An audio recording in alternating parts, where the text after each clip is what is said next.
जय श्री कृष्णा भक्तों, राधे राधे। कैसे हैं आप सभी?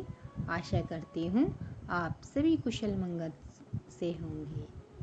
चलिए आज हम सुनेंगे कृष्ण जन्माष्टमी की कथा। कहते हैं जब जब धरती पर पाप बढ़े तब तब चारों ओर अत्याचार फैला। तब धरती के सब पाप मिटाने के लिए भगवान विष्णु ने कृष्ण का अवतार लिया। तो चलिए भक्तों, कथा में जानते हैं कि श्री हरि ने कृष्ण का अवतार क्यों लिया। कहते हैं यह कथा भगवान श्री हरि के जन्म की है, जिसे भाद्रपद माह के कृष्ण पक्ष की अष्टमी तिथि को बड़े ही धूमधाम से मनाया जाता है। श्री कृष्ण भगवान विष्णु के 8वें अवतार माने जाते हैं। प्राचीन समय में मथुरा पर अत्याचारी राजा कंस का शासन था। कंस अपनी बहन देवकी से अत्यंत प्रेम करता था। एक दिन कंस ने अपनी बहन का विवाह यदुवंशी वीर वासुदेव से कराया।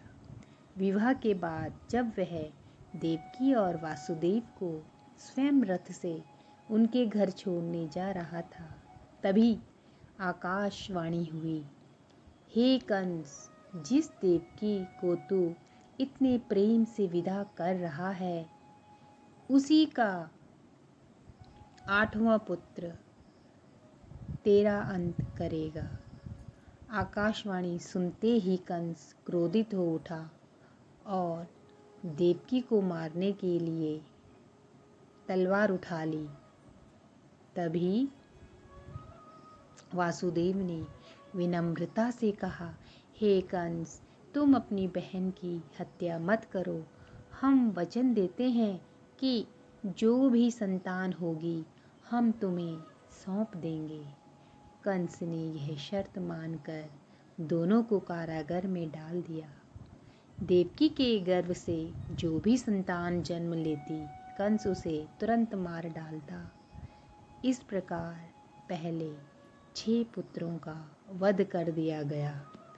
7वें गर्भ में भगवान बलराम ने अवतार लिया, परंतु योग माया के प्रभाव से वे गर्भ मथुरा से स्थानांतरित होकर रोहिणी के गर्भ में चले गए और वहाँ गोकुल में जन्मे। जब 8वां गर्भ आया तब भाद्रपद कृष्ण अष्टमी की आधी रात को देवकी के गर्भ से स्वयं भगवान विष्णु ने श्री कृष्ण के रूप में जन्म लिया। उस समय कारागार में दिव्य प्रकाश फैल गया। पहरेदार सो गए, बेड़ियां खुल गईं और दरवाजे स्वयं खुल गए। भगवान ने वासुदेव को आदेश दिया, मुझे गोकुल में नंद बाबा के घर ले जाओ और वहाँ यशोदा के गर्भ से उत्पन्न कन्या को लेकर आओ। वासुदेव ने शिशु कृष्ण को टोकरी में रखा और वर्षा बाढ़ से उफनती नदी पार करने लगे। तभी शेषनाग ने फन फैलाकर उनकी रक्षा की। गोकुल पहुंचकर वासुदेव ने शिशु कृष्ण को यशोदा के पास सुला दिया और वहां की कन्या को लेकर मथुरा लौट आए। जब कंस ने सुना कि 8वें गर्भ ने जन्म ले लिया है, तो वह उसे मारने के लिए पहुंचा।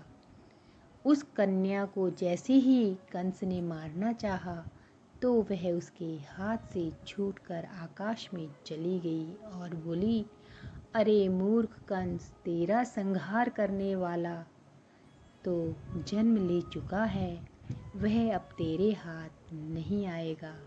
भक्तों, इस प्रकार भगवान श्री कृष्ण ने जन्म लेकर धर्म की स्थापना और अधर्म का नाश करने के लिए अपनी लीला प्रारंभ की।